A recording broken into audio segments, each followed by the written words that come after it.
Hello, folks. This is Jay Cuss from Marcus Gaming. I'm back with Marcus again, and we are going to try to give some commentary on some combos for the bosses. So this first one is um, really good with a strong front line and oftentimes just mages. Marcus threw in a archer as well. But the main idea is to just have a good sustain as you whack away at this boss. So, yeah, here's what the battle looks like. So again, pretty strong front line. We have 4 melee up in front, and just whittling him down. Assassins do really, really well against him. So he will move every third of his health that drops. I believe he'll move to the next round or next stage.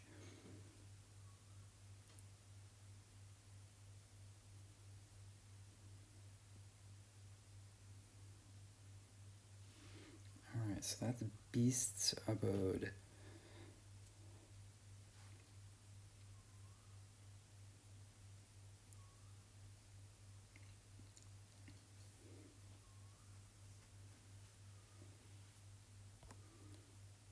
From what I remember, the Mistress's Realm, is that what it is? Yeah, is one of the easier bosses, but you need to make sure that her swarm doesn't kill you. So same thing here, or similar at least, with 2 tanks and 2 mages.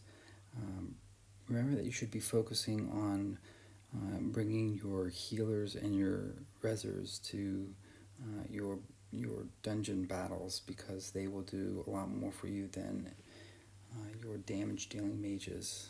You really need to make sure you have some good sustain in order to survive throughout the entire dungeon to get the most rewards. As I mentioned in an earlier video, I actually usually have the both resurrect and the heal on my mages, so both of them are there, which can be tricky when dealing with the healing does damage levels. Alright, so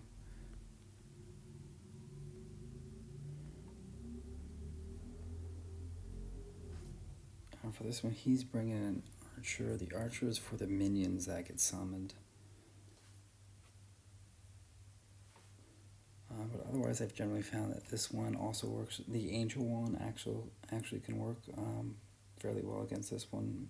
The person that my angel one's on is not very strong, and I think his archer does a lot more than mine would. So again, this boss focuses on controlling your own units and turning them against you. So lots of revive and heal would be good here. Hopefully we can get last minute resurrect. Here we go. So yeah, you'll notice on some boss fights that you get very fortunate revives at the very end of the battle, where you'll just see sometimes a chain of 2-3 units get resurrected right next to each other. Alright, so this is where we're going to have our ranged units, and you need a damage dealer there, and preferably 2 or 3. I'm going to throw in my archer as well here, so 3 mages and an archer I think are pretty standard for going up against this tree. I don't think that's the real term for it, but we'll see in a second here. Garden of the Great Tree.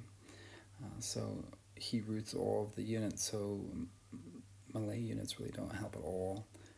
They can actually hurt you, because it means if they die, it's an extra resurrect that you have to use to use on them.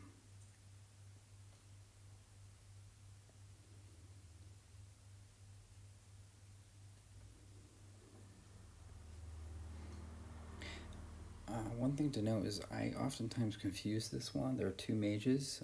One of them is this one, and the other one is the not supreme mage, but another mage with like a dragon and fire ability. And so for this one, I tend to put my assassin and then 3 ranged units, and I find this helps for me more than the other combos that I've used in tier 9, tier 10, building up to get here.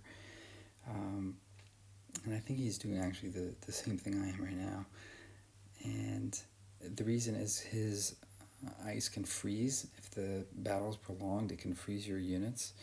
And I think the next round you'll start to see them really start move slow. There we go. That's pretty slow. And so hopefully the resurrect and the heal will keep everything alive until the end here.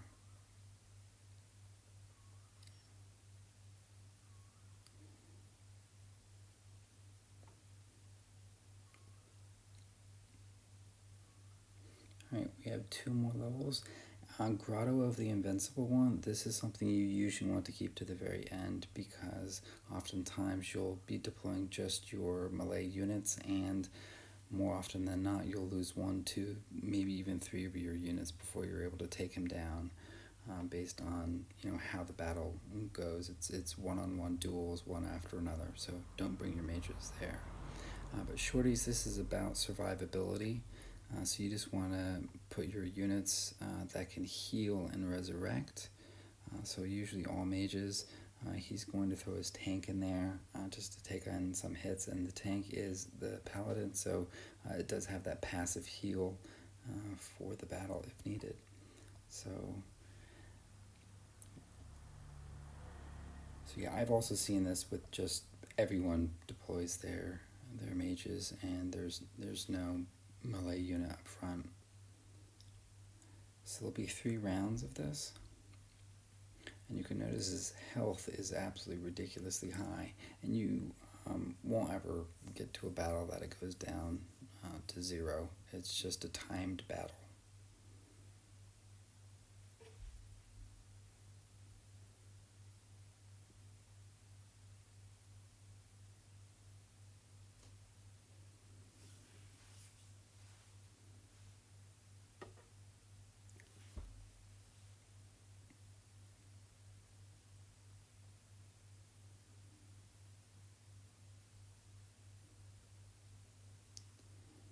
Alright, so now we're on to the final boss, the rat boss.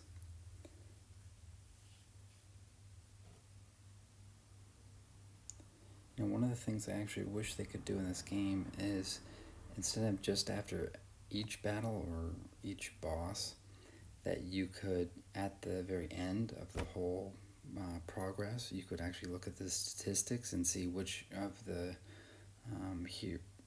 the units you deployed did the most damage, took the most damage, the kind of stats that you see just after battles usually. So I'm just going to deploy all of my melee units. I don't know why he's deploying Vamp, but that might be to proxy the... No, I have no idea. But maybe he can comment why he's doing that. But this is the last battle of the all-boss dungeon that we were fortunate enough to do. And so when the unit does die, it actually reduces some of his stats. I think it says armor, so you can actually do more damage.